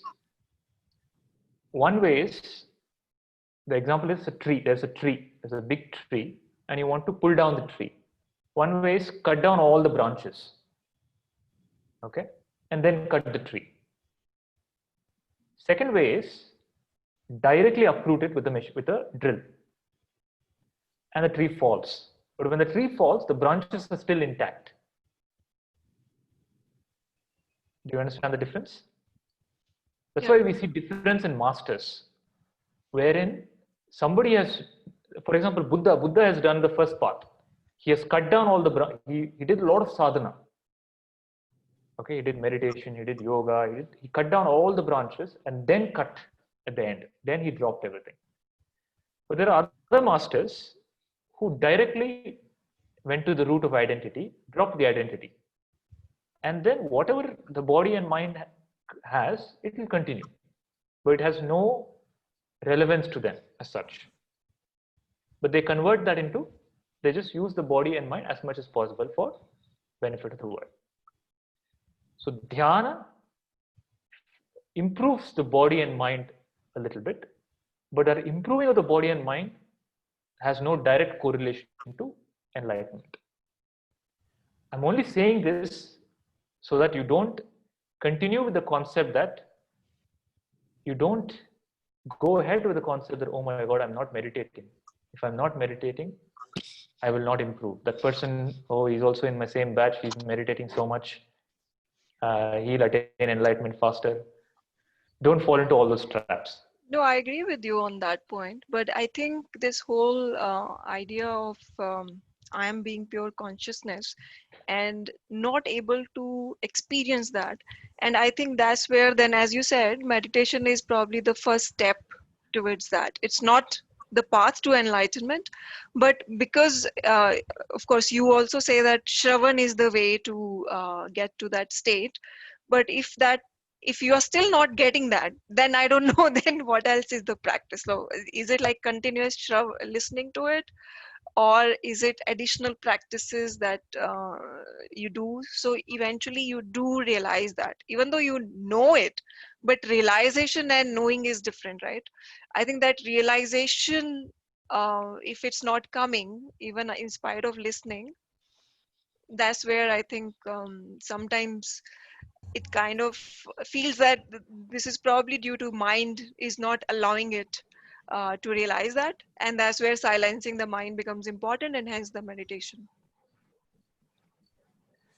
See, the question you asked is, I have heard the teaching, I know it, but I haven't realized it. When you say I haven't realized it, you're giving importance to some experience. Realization is not an experience. No, I didn't mean that. So when you say, right, drop the body, drop the mind, I think that dropping of the body and dropping of the mind doesn't happen. So that's what I mean. That means you are not able to experience that. That's what I tried to say. No, that I understood. I'm just trying to say, in Atma Jnana, knowing is being. Brahmavid Brahmaiva Bhavati. There is no difference between knowing and realization. Okay. See, that's the thing. That's the illusion that the mind is building. The mind is saying that in enlightenment, these things should happen. My mind should become silent. My body should start radiating light. I should become calm. Nothing. Meditation has nothing to do with the activity of the mind. Meditation, not meditation, Atma Jnana. Atma Jnana is, I know who I am. And I know I am not the mind and body. And let the body and mind continue with what its nature is. To say that, to put a condition that I should become thoughtless, only then I am realized, is a false statement. In Advaita, so that's why the teaching of Vedanta says, in teaching of Vedanta, it has nothing to do with the state of your body and mind. It is just knowing. Knowing I am consciousness and I am not the body and mind. Just that is enlightenment. Any other expectation is false, is a concept. And the part what you said about, I listen to it, I listen to the teachings, I agree with it, but I don't feel it or experience it. Should I listen more? No. You can listen more. It will only get reinforced. But there is nothing more to realize as such. To know I am consciousness, I am not the body and mind, is itself realization. Okay. Brahmavid, Brahmaiva Bhavati. Okay. Now then you say, no, I am still getting disturbed. At that time, you only need to question who is getting disturbed. Mm-hmm. See, at that time, again, you are only confusing yourself with the mind. Just ask who is getting disturbed, and again go back to yourself. That's all. Is it simple, Mamtaji? It's not simple. If it was so simple, then all of us would have been in the Zen state. I would have been in the Zen state. It's not simple. I mean, sounds simple, but applying it is not simple. Yeah, it's like taking the red pill, but it getting stuck in the throat. Yeah. So more and more you pay attention to Gnana. You are paying more attention to Agnana. Mm-hmm. So you're reinforcing the unreality more. That's what you're doing. Reinforce the reality more. That's all. That will become your reality. See, the logic of life is, Sri Krishna tells, Mana eva karanam manushyanam bandha mokshayo.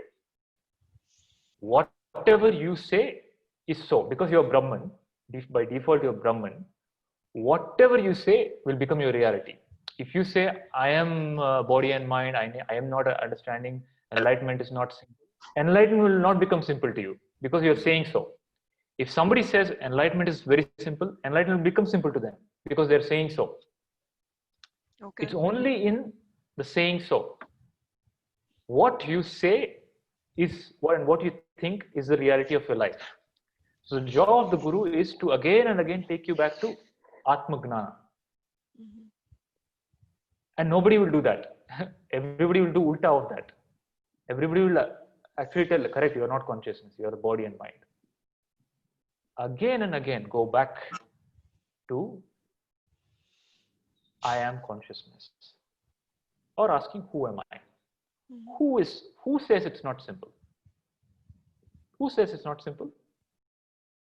That is still again a concept of the mind. Yeah, that's true. Are you able to see it? Yep. So question, inquire, and say what is closer to reality. And what is closer to reality is scriptures. That's why we have scriptures. So always speak in your mind when you do self-talk. You do a self-talk, no? Yeah. When you do self-talk, please make sure your language is in tune with the Guru and scriptures. Mm-hmm. It should be Guru talk you should have in your head. Otherwise, by default mode is unconscious Mamta talk. And that will become your reality. When you self-talk, what is your talk positive? Is your talk uplifting? That's what will determine your life. Is it clear, Mamtaji? So that is the only solution. There is no other way. The only way is ultimately you have to declare that I am consciousness. Anybody saying that your consciousness will not make sense. You, because of your clarity, have to arrive, I am not the body, I am not the mind, I am not consciousness. And you'll arrive at that clarity faster, the more you're a friend to yourself. Okay, just stick to the teachings of the scripture and the Guru and use the logic. That's what is called manana. Use contemplation and see through the games of the mind. Don't get trapped by the games of the mind. The mind is that says, I need meditation. The mind is that says, I am not pure. The mind says, I am disturbed. The mind says, I need to do this. The mind is always postponing enlightenment for you. Okay. Yep. Just say, I am not the mind. Then the question will come, oh, if I am Brahman, then why am I so disturbed? Then say, I am not disturbed. The mind is disturbed. The self can never be disturbed. Yeah. Okay. And this is not theory. This is real life experience. So I was just telling at the beginning of the session, in the last week, my father-in-law went through he had a heart attack and we went through the heart operation. So it was externally, it was a very disturbing situation because the hospitals rejected to take him and all those things. And it was a critical situation. But the mind was calm. And because the mind was calm, things worked out, help came. So you have to command the mind. Otherwise, it will start commanding you. Yeah. Okay, makes sense? Yep, makes sense. So this is the importance of meditation. In meditation, awaken awareness and awaken the guru talk or the gnana talk in you. Me talking is fine, or some master coming giving you talk is fine, but ultimately the internal talk what you have is what determines your reality. The moment your internal conversation also becomes Bhagavad Gita, the moment Bhagavad Gita becomes internal, where there's a Krishna in you and Arjuna in you, then you're awakened. Now there's Arjuna and Arjuna. Two Arjuna who are disturbed are talking. So one of them has to have to become Krishna internally. Yep. Thanks for that clarification. Anybody else? So should we close or should we take up another question? What do you want to do? It's 5 o'clock our time. We had scheduled it to close at this point. Does anybody else have any other clarification? We couldn't dive deep into the prakriya, the inquiry into how the mind is false and how the body is an appearance, which we can take in the next class, or if we have time, we can do it now. It all depends on all of you. Is meditation clear? Yes. Yes. Is Atma Jnana clear? Yes. Yes. Yes. Is controlling the mind clear? Yes. So don't go to control the mind. When you say controlling, when you use the sentence, I want to control the mind, please understand you're giving reality to the mind. That means you're saying that something like mind exists and it is it's beyond control, I need to control it. Just say, Brahman alone exists. Then the mind is controlled by itself, it disappears. Okay? Brahman alone exists. I am not the body, I am not the mind. The body has sensations of pain and pleasure. Just become a witness to it as much as possible. We don't have to reach a state of Ramana Maharshi or that monk Tichkong Duk. We don't have to be in a state where if somebody puts fire on us, we should be able to witness it. That much is not required. Like how all of us don't need to be billionaires. We just need to be, in our state, we have to be independent. So for what is required, you just see that. Don't aspire for a state where I will be able to witness if somebody puts an arrow through my hand and all that. Your pain that you go through, your diseases that you go through, you should be able to handle peacefully. That's all.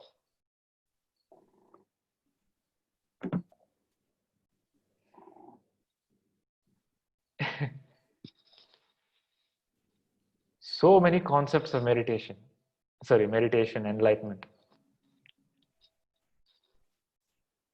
Tanviji, clear? What is meditation? Yes.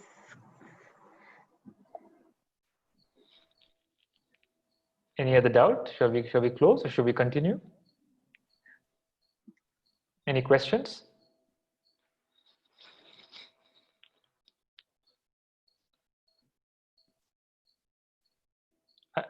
You're on mute, Meenakshi. Yeah. All clear, Krishnaji. Thank you very much for the clarity. So how will you control the mind? I'm not controlling. So today, what I understand with that meditation. So first I have some questions in my mind. And after 5 minutes, I'm just focusing in my mind and later no questions. So my complete out of questions. It's just stopped everything. It's completely calm. That's very good. So Guru's job is not to answer all questions. Guru's job is to remove the questioner.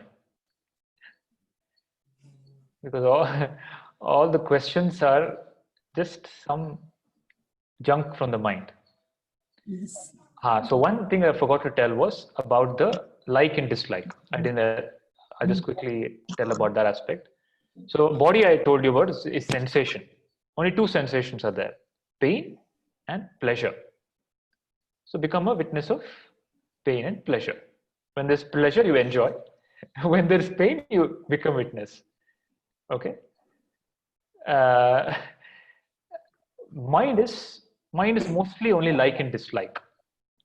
If you observe the patterns of the mind, the thoughts of the mind, they're either likes, meaning I want this, or I don't want this. Only two lines of thoughts. Okay, I want or I don't want. So mind is, okay, some memories of the past will come. Some bad situation happened to me, some relationship problem, some financial problem, something that somebody said. That is I don't like. Okay, or is it I want this to happen, I want a better future, all that is I like. So if you observe the patterns of the mind, all patterns boil down to I like and I don't like. In I don't like, the predominant identity is I'm a victim. I don't like this thing that happened to me. Life did this to me, and I'm a victim. I'm helpless. My life did this to me, and I couldn't do anything about it. Okay, the root identity is I'm a victim. In I like and I want is also I'm a victim because I'm not able to get it now. I'm not powerful enough to get it right now. So ultimately it boils down to I am weak, I am an individual, I am powerless. Okay, the root, that is why it's called in Sanskrit, that identity is called jiva. Jiva means individual, a being that is incomplete, perpetually. Okay, and the jiva is not real. The jiva is actually Shiva. Jiva is actually complete. The only way the jiva will become Shiva is if the jiva realizes that it is Shiva. That's all. There is no externally. Otherwise, the jiva is trying to become Shiva externally, trying to get more money, trying to run away from suffering. By running away from suffering, the jiva thinks I'll be in Ananda. Ultimately, it wants to be happy and feel expanded. And it thinks by doing externally something, it will get it. And to do externally, it needs thought patterns. That's why the thought patterns are created. Thought patterns are created for you to gain something externally. But the moment you realize, the jiva realizes because of Atma Jnana, that I am Shiva. I am not the body and mind. I am not this victim identity. It becomes free. And all the thought patterns drop. The thought patterns exist. You're getting all those thoughts because of your victim identity. Do you have it or not? Just observe the thought patterns you have. You will be able to trace it back to victim. So thought pattern will only be I want and I don't want. Okay? And both I want is because I'm incomplete now and I want something to make myself complete. Meaning I'm a victim right now, I'm weak right now, I'm helpless right now. I don't want because, oh, that thing harmed me. I'm helpless, I'm victim. Is this part clear? Yes. So most people live as a victim in life. Even the perpetrators, they feel like victims. So in a common criminal scenario, we say, perpetrator and victim.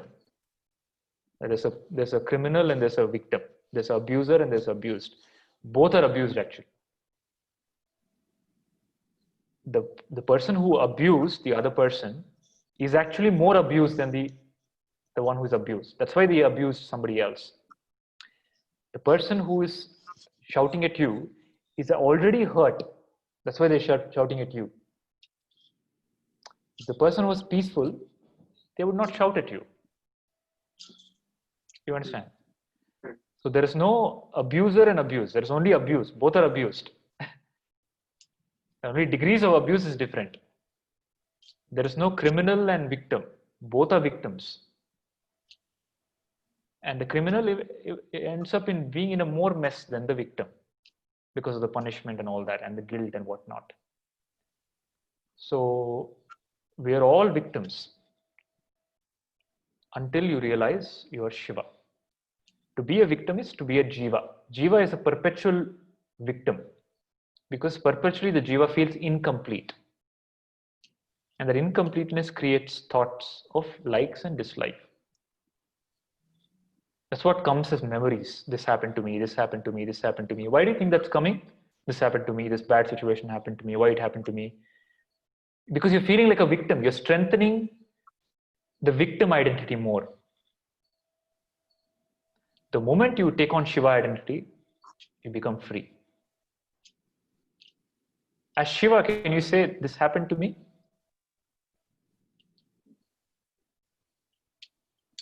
How can you say this happened to me as Shiva? As Shiva, what will you say as Shiva to that memory if it comes?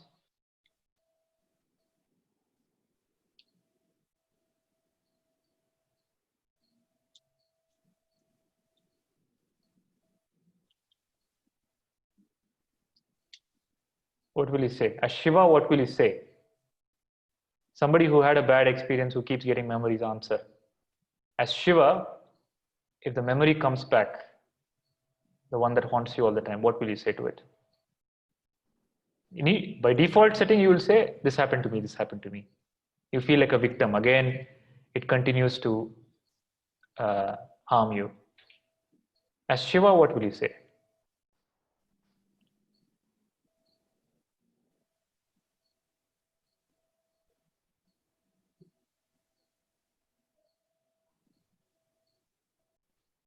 Nobody. As Shiva, you'll be silent.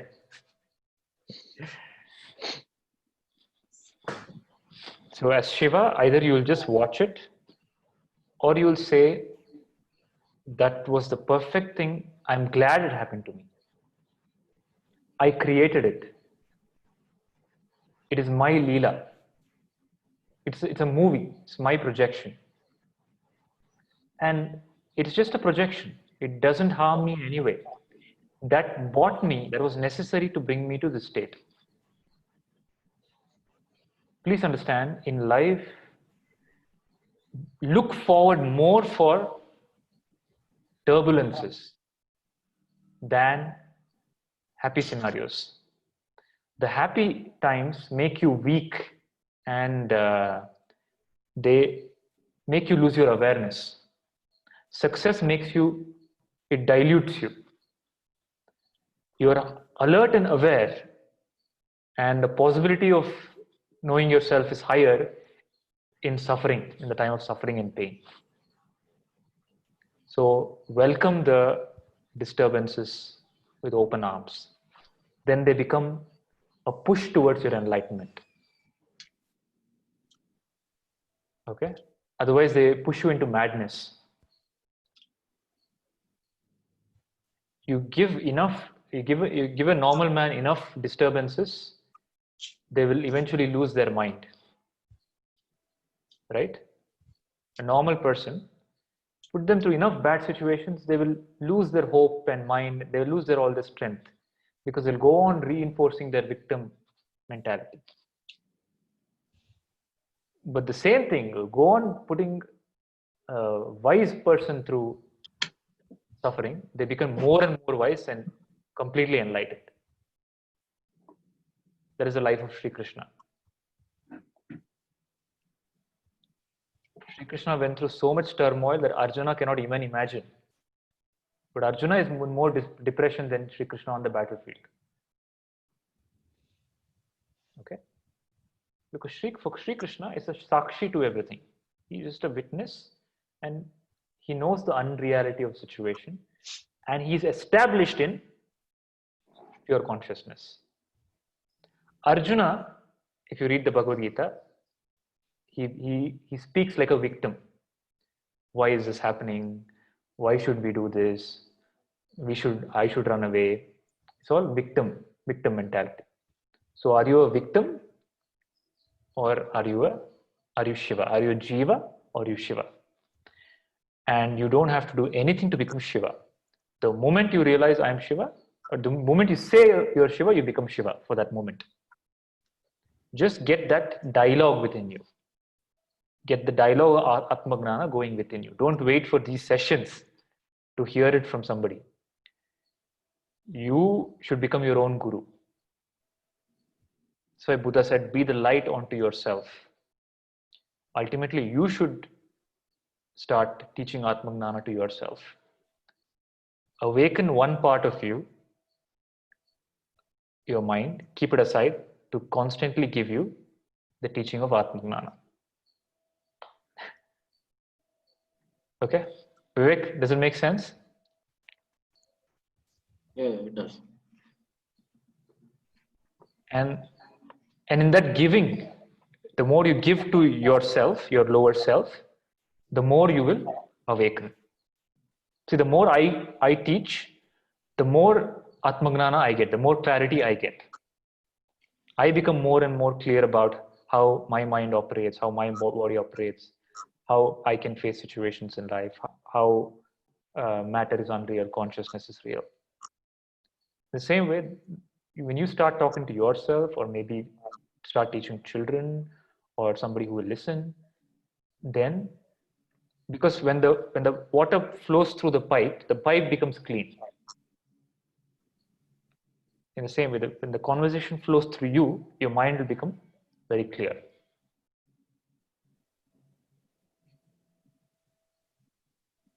Okay? So if you want to stop being Jiva, if you want to stop being a student, Mamta ji, are you listening? I'll tell you simplest technique. Yep. Yeah, I'm listening. Simplest technique for everybody. If you want to stop being Jiva, stop being body and mind, become Guru. Start giving Atma Gnana, then you will get Atma Gnana. What you give, you will get. If you want peace, start give. So what you give, the more I give Atma Gnana, the more Atma Gnana I have. So if you want to be more detached, bring detachment in somebody else.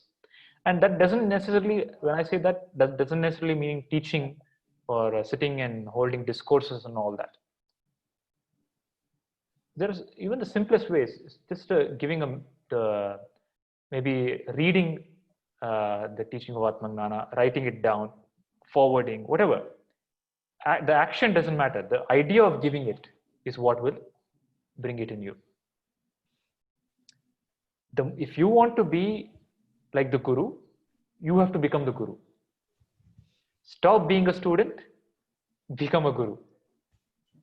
If you want to stop being a patient, if you want to be away from sickness, simplest is start being a doctor more. So the doctor is more away from disease because they're working on helping other people get rid of diseases. The more you are a Guru, the less you are a disciple.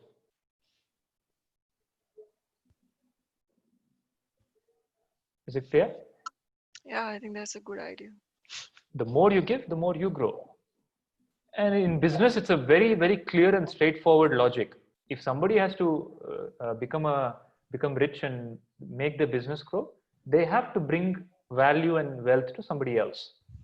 Nobody on the planet has become big without giving value and wealth to others. In business, I'm telling. So the principle of business is very clear. If I want to become rich, help other people make money.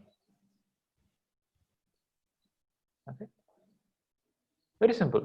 If I want enlightenment, help other people get enlightenment. If I want health, help other people get health. That's all. In the process, I'll get health. So the gym instructor, he's bringing health to so many people. In that way, he's healthy. He or she is healthy. Meaning they're working in the direction of health, they're avoiding disease. So work in the direction of Gnana, you will avoid ignorance.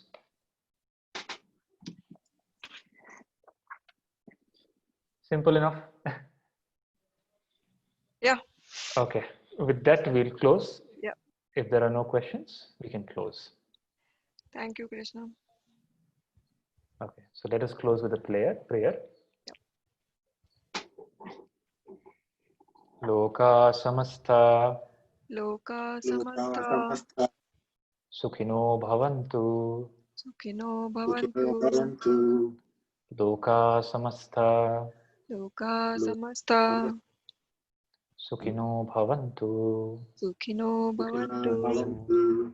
Harihi Om.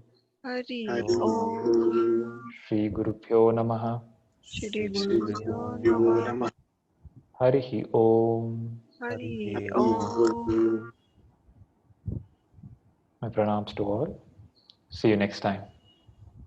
Thank you. Thank you so much. Thank you so much. Thank you, Krishna ji. Bye bye, Thank you, everyone. Krishna ji. Bye, everyone. Bye now.